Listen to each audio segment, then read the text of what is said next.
जब संपूर्ण वैभव होते हुए भी प्रभु श्री राम का मन व्याकुल था, तब गुरु वशिष्ठ के ज्ञान ने उन्हें विषाद से बाहर निकाला। सुनिए बकुल जी की वाणी में। जय श्री राम। स्वागत है आपका।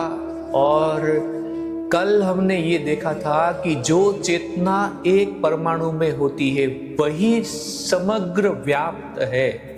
ये बात को लेके पदार्थ बोध भी हमने कल देखा। आज 4 फरवरी है और आज गुरु वशिष्ठ आगे क्या बतलाते हैं वो देखेंगे। आज का श्लोक है यस्माद् विष्णव आदयो देवाः सूर्य आदिव मरीचयः यस्माद् जगन्त्य अनन्तानि बुद्बुदा जलधेर इव। अर्थ है, उसी प्रकार विष्णु आदि असंख्य देवता उद्भूत होते हैं जिस प्रकार सूर्य से असंख्य रश्मियां निकलती है। उसी ने अनंत आकाश भी उसी प्रकार उत्पन्न होते हैं जिस प्रकार सागर के तल पर अनंत लहरें उत्पन्न होती है। तो राम ने पूछा, हे महर्षि, मन का उद्गम क्या है और यह कैसे उत्पन्न होता है? कृपया मुझे अवगत कराए। वशिष्ठ ने उत्तर दिया, सृष्टि के प्रलय के बाद और नए युग के पूर्व यह दृश्य जगत पूर्ण साम्य अवस्था में रहता था।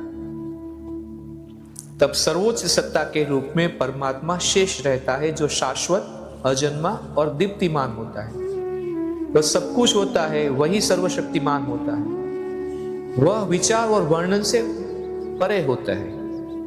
वह आत्मा आदि अनेक नामों से जाना तो जाता है, परंतु यह दृष्टिकोण भी सत्य नहीं।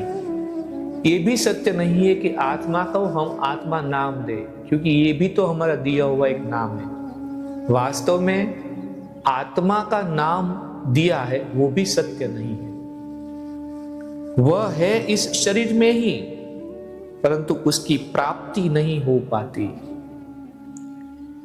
तो गुरुदेव की कृपा से मैं भी जब ये धर्म ग्रंथ का सहारा और सदगुरु का सानिध्य और अनुसंधान और संतुष्टि और आत्मसंयम, ये सब में अगर फिर से गुरुदेव की कृपा के बिना तो होता ही नहीं है।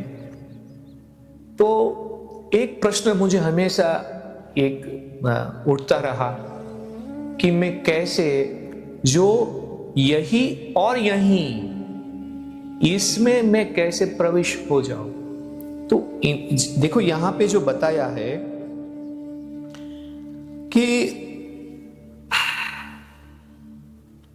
वह विचार और वर्णन से परे होता है। वह आत्मा आदि अनेक नामों से जाना तो जाता है, परंतु यह दृष्टिकोण भी सत्य नहीं। वह है इस शरीर में ही, वह दूर नहीं, परंतु उसकी प्राप्ति नहीं हो पाती। तो जो चेतना जो हम है वो यही है और यही है और नहीं कुछ। यही है और यही है। वो शरीर में है ऐसा कहे कि उसमें शरीर है ऐसा कहे, प्रश्न है। लेकिन है वही, यही, वही भी नहीं, यही। अब जब हम उस क्लाउड में, वो यही और यही जो है, उस क्लाउड में प्रवेश कैसे हो जाए, ये बहुत जरूरी है। तो फिर से श्लोक का भाषांतर है, उसी प्रकार विष्णु आदि असंख्य देवता उद्भूत होते। जिस प्रकार सूर्य से असंख्य रश्मियां निकलती है, उसी से अनंत विश्व भी उसी प्रकार उत्पन्न होते हैं जिस प्रकार सागर के तल पर अनंत लहरें उत्पन्न होती है। वह ब्रह्मांडीय बुद्धि है जिसमें असंख्य इंद्रिय गोचर पदार्थों का निवेश होता है। देखो, जैसे हमारी बुद्धि होती है वैसे ब्रह्मांडीय बुद्धि एक होती है जिसमें सब पदार्थ संचित रहते हैं। वह ऐसा प्रकाश है जिसमें विश्वात्मा प्रकाशित होती है। वही रची जाने वाली हर वस्तु के गुणों के संबंध में आदेश देता है। उसी में उसी प्रकार विश्व प्रकट और लुप्त होते, जिस प्रकार मरीचिका बार बार प्रकट और लुप्त होती है। वह सभी में बसता है, वह छिपा भी रहता है परंतु सबसे जुड़ा भी रहता है। उसकी मात्र उपस्थिति से यह जड़ भौतिक संसार और उसके रहने वाले सक्रिय रहते हैं। उसकी मात्र उपस्थिति से यह जड़ भौतिक संसार और उसके रहने वाले सक्रिय रहते हैं। वह सर्वव्यापी और सर्वशक्तिशाली है और उसकी सर्वज्ञता ही विचारों को मूर्त रूप प्रदान करती है। हे राम, बिना ज्ञान के इस परम पुरुष की प्राप्ति नहीं हो सकती, धार्मिक कर्मकांडों से भी नहीं हो सकती। यह आत्मा न दूर है और न पास ही, यह न कहीं दूर ही है और न पहुंच के बाहर ही। यह आनंद के अनुभव के रूप में अपने में ही प्रकट होती है और इसलिए इसकी अनुभूति अपने अंदर ही होती है। यही है, यही है, यही, अलग नहीं हमसे या हम उनसे। संचय, तप, दान और धार्मिक क्रियाकलाप परमात्मा की प्राप्ति की और अग्रसर नहीं करते। इस काम में केवल संतों की संगति और धर्म ग्रंथों का अध्ययन ही सहायक होता है, क्योंकि यही अज्ञान और भ्रम दूर करते हैं। परंतु यदि किसी को विश्वास हो जाए कि यह आत्मा ही वास्तविक है, तो वह दुखों से पार जा सकता है और मुक्ति के मार्ग पर आगे बढ़ सकता है। सुचिता और तपस्या स्वयतः अपने पर थोपे हुए दुख है।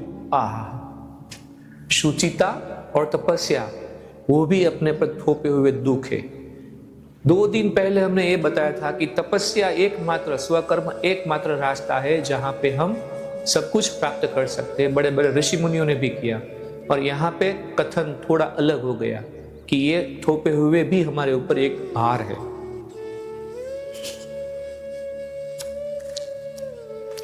उस दान का क्या लाभ जो अनुचित उपायों से प्राप्त किया गया हो? उन्हें इस दान का फल ही मिलता है। मात्र धार्मिक कर्मकांड तो मिथ्याभिमान बढ़ाते हैं। परमात्मा संबंधी अज्ञान का एक ही उपाय है, दृढ़ता से इच्छाओं और इंद्रिय सुखों का त्याग पूरी तरह से किया जाए।